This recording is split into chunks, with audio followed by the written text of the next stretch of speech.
Hello again, it's me. I am back with another video. This must be a shocker for you all. 2 years with no videos and suddenly you get a whole load at once. Or not at once, but you know what I mean, like within a few weeks. Anyway, so today I wanted to chat about how to feel Christmassy when you're an expat in a hot country. And I know that it's not Christmas and I really should have saved this video for Christmas time, but I was thinking about Christmas the other day, which I know is terrible given it's not even Easter yet. And yeah, if I don't do something straight away then I'll forget about it, so I have to do this video right now. Anyway, obviously not many people will like move to a hot country, but to those of you this is relevant for, I hope it helps.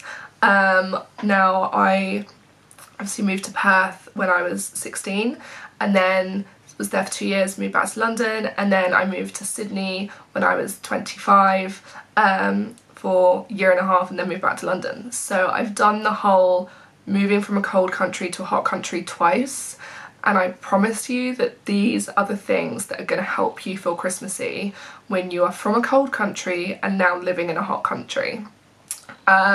The first thing on my list, and something that always gets me in the Christmas spirit, is to go to a carol concert. Just find a carol concert, any carol concert. It might be at a church, doesn't matter if you're religious, just go along, just soak up the atmosphere, just enjoy the singing.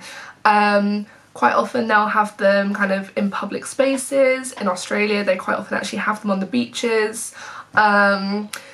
Yeah, just Google it in kind of November, December time, find a carol concert and go. I mean, they might even, I don't know, they might have one at like the Sydney Opera House or the big like, you know, concert halls or whatever. I never went to one there, so I'm not sure, but they might do, so have a look.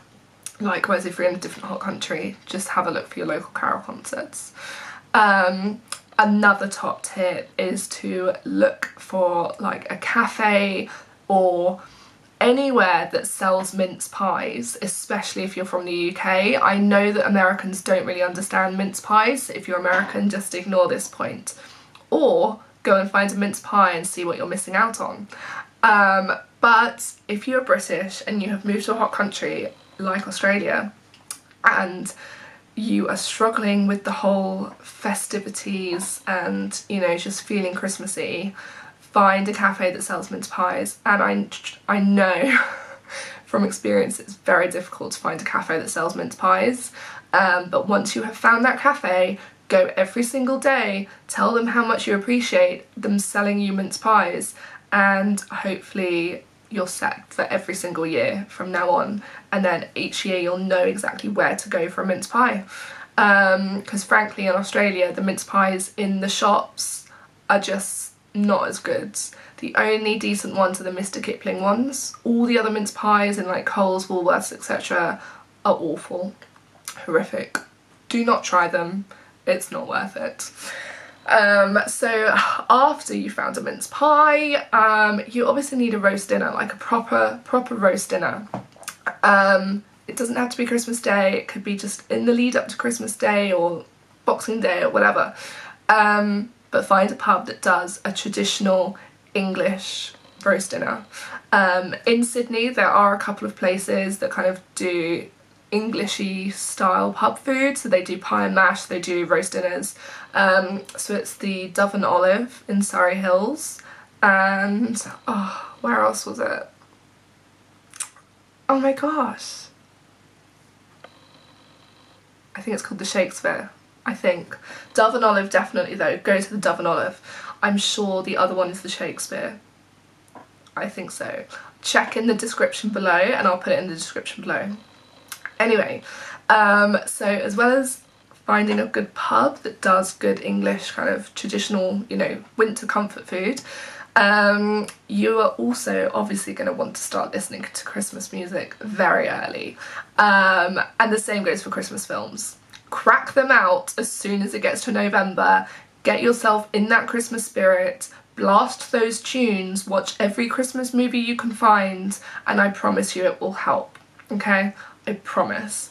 I'm somebody who loves Christmas and loves being in kind of that cold climate for Christmas and having that traditional Christmas experience. So I actually found Christmas in Australia quite tricky and a bit difficult, but yeah, Christmas music and Christmas films really helped. Another thing that really helped was actually getting a real Christmas tree. The first year I was in Sydney I got a real Christmas tree. The second year we got a fake one. Big mistake. I didn't realise how much the real Christmas tree helped me until we got the fake one the year after, and I regretted it big time. Just like walking into the house and having that kind of traditional Christmas scent of like the tree in the home, oh my god, there's nothing like it. Nothing. And you can get real Christmas trees in Sydney and other Australian cities, you just have to know where to look for them. They are expensive, but in my opinion 100% worth it. Just nothing can beat a real Christmas tree, but obviously because it's a hot climate you will have to water it. Like, water it so much more than you do in the UK, so just a warning. And then when it comes to food, sorry I'm like skipping around in this video just as things come to my mind, but Australia are actually pretty good at supplying Brits with their kind of favourite British foods. Like quite a lot of supermarkets now will sell British foods like Marmite, Bisto gravy, Galaxy chocolate, etc. So yeah, just buy all your favourite Christmas foods. Obviously they're not going to have everything that you might get back home, but you'll probably find like new favourite things that they have just in Australia for Christmas. But yeah, just buy all your favourite Christmas things, all your favourite Christmas foods. And yeah, there are also loads of like British food shops in Sydney. There's one in Redfern and it sells pretty much everything you can think of. It's basically like a mini British supermarket. So yeah, do that, and then also bake. So bake Christmas cookies, bake Christmas cake, bake all your favourite Christmas things. Yeah, basically my top advice for feeling Christmassy in a hot country as an expat: prepare. Just prepare. Just, yeah, soak up all your favourite Christmas things in the lead up to Christmas. And then maybe have like a proper traditional Christmas dinner on Christmas Eve in the evening when it's a bit cooler, and then Christmas Day just make the most of being in Australia and just have a traditional Australian Christmas. So all the seafood, all the salads, all the kind of like nice things like that. Get your English Christmas bits out of the way and then throw yourself into an Australian Christmas on Christmas Day.